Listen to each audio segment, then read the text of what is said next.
Hello everyone, welcome back to the class.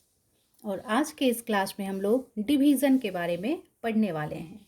इसमें divisor क्या होता है, डिविडेंड क्या होता है, क्वोशेंट क्या होता है, रिमाइंडर क्या होता है, और जब कोई एक ना दिया हुआ हो बाकी तीन दिए हुए हों तो उसको फाइंड आउट कैसे करेंगे। तो ये सारी चीज़ें हम लोग इस चैप्टर में इस क्लास में डिस्कस करने वाले हैं। ठीक है, तो सबसे पहले हम इसे एग्जाम्पल के थ्रू समझेंगे।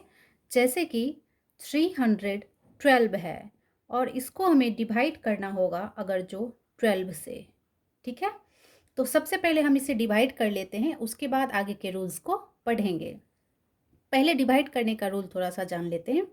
यहाँ पे है 12, तो जो ये डिवाइड करेंगे 312 में, तो सबसे पहले फर्स्ट अंक को देखेंगे। फर्स्ट अंक क्या है? 3।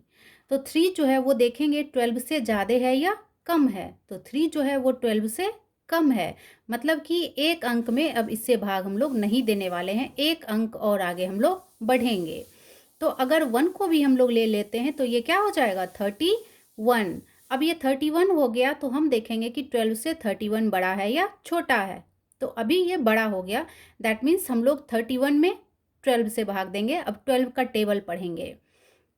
12 1 जा 12, 12 2 जा 24, 12 3 जा 36 हो जाता है। दैट मीन्स हम लोग 2 से इसको डिवाइड करने वाले हैं। क्या हो गया? 12 2 जा 24। अब ये जो अंक आया इसको सब्ट्रैक्ट करेंगे। 31 में 24 को हम लोग सब्ट्रैक्ट करेंगे।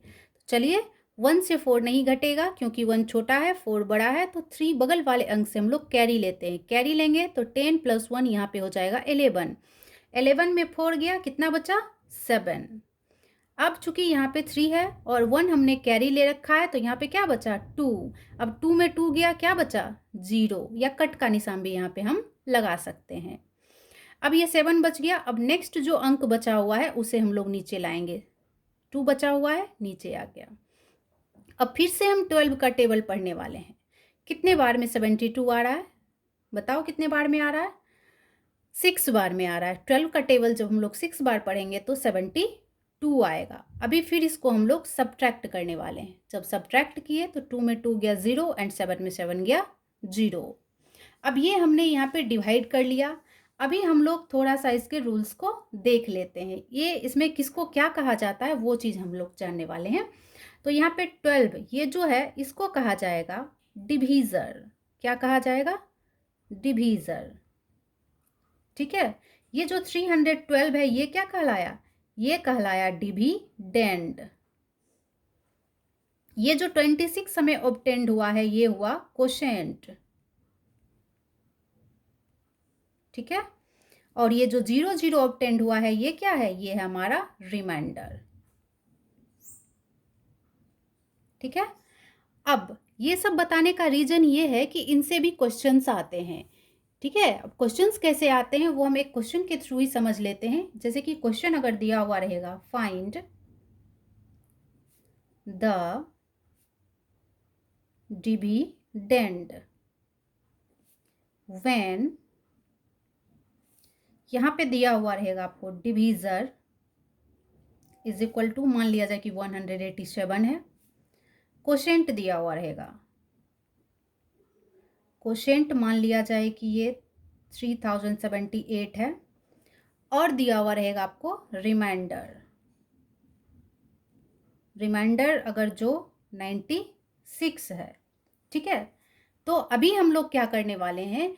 तो अभी निकालना है हमें डिविडेंड। दिया हुआ है divisor, quotient, remainder. That means ये दिया हुआ है क्वोशेंट 26 दिया हुआ है और ये दिया हुआ है रिमाइंडर। ठीक है, मतलब ये अंक अलग अलग है, मतलब समझा रहे हैं कि ये क्या होता है। ठीक है, निकालना है डिविडेंड। तो डिविडेंड निकालने का एक फॉर्मूला होता है, उसी फॉर्मूला के बेसिस पे हम लोग ये निकालेंगे। तो फॉर्मूला क्या होता है देख लेते हैं। Dividend is equal to divisor multiply quotient